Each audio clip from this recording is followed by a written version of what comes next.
Welcome and thank you for joining into today's Positive Forward Motion. This is your host, Denise Scattergood.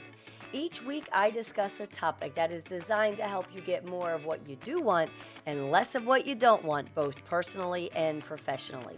My goal is to add value to others by sharing a topic in 8 minutes or less, topics that will empower, motivate, and inspire you to have more happiness and success. Today's topic is how to be more productive, part 2. In last week's episode, How to Be More Productive, part 1, we worked on the foundation to being more productive. Because just like building a house that will last, a firm foundation is important when learning how to be more productive. Here's a quick recap on what we worked on. First, we were to identify the hardest tasks by taking one personal task and one professional task that you have on your plate. And step 2 was to, as you got started doing what you were working on, was writing down your distractions and also identifying why these distractions continue to pop up in place of getting your task completed. And I'm curious, did you identify some of your distractions as maybe fear of failure? Perhaps you identified that your personality is to be sure that everyone else's needs are met before your own? Or perhaps you identified that you can just get a little lazy and it's easier to do all the easy things first, leaving you no time to get the hard tasks done. And number 3 was to write out your to-do list the night before, which we've learned will give you a better night's sleep as well as help your brain organize the tasks you have listed.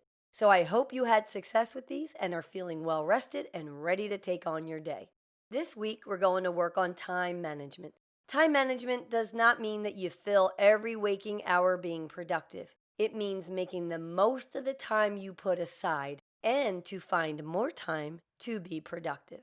I'm going to give you 4 steps to practice this week and focus so you can spend your time being more productive and less time wishing you were more productive. Because as I remember hearing someone say before, wishing is not a strategy. If we want to be more productive, we need to start doing. So let's get to work. Number 1, the first step to good time management is learning to prioritize.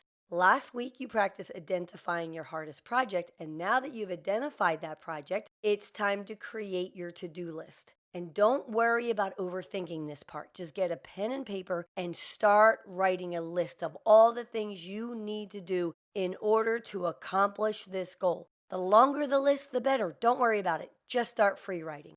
Okay, once you've stopped writing and you have your list, you need to identify the most important place to start. And this is where my 80-20 rule comes in handy. What you're going to do is prioritize your list by identifying and circling the top 20% most important things on that list to do first. For example, let's say you have 10 items on the list. Then you're going to pick the top 20%, which means 2. Just take 2 of the 10 and get started there. Once you finish those 2, you will repeat these steps and continue repeating and repeating and repeating until you have accomplished your goal.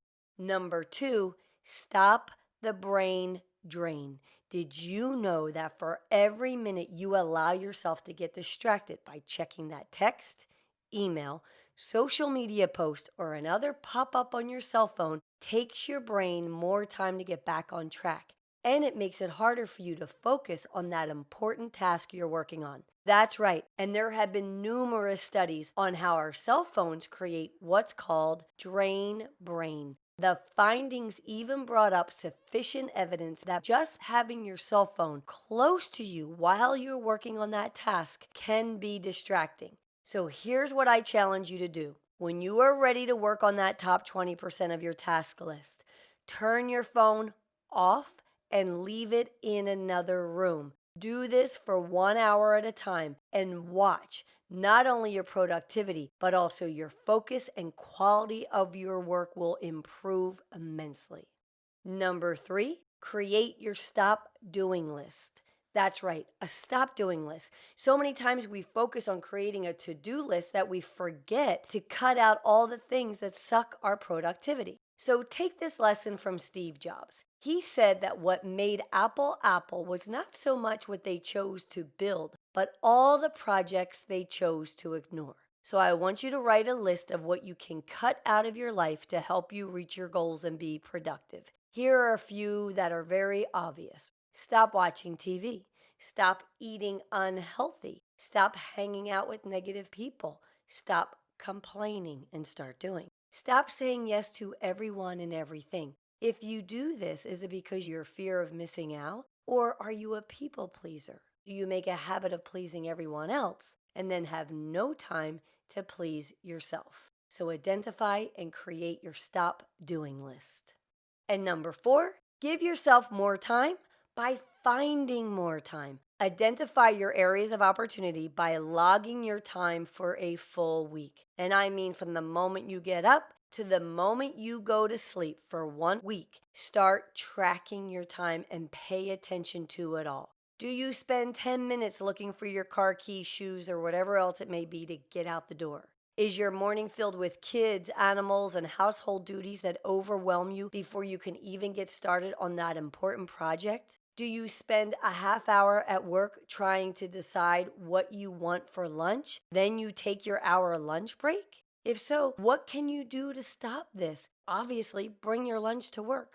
Was your night filled with vegging on the couch before crawling into bed? Then you woke up hurried, disheveled, and unorganized.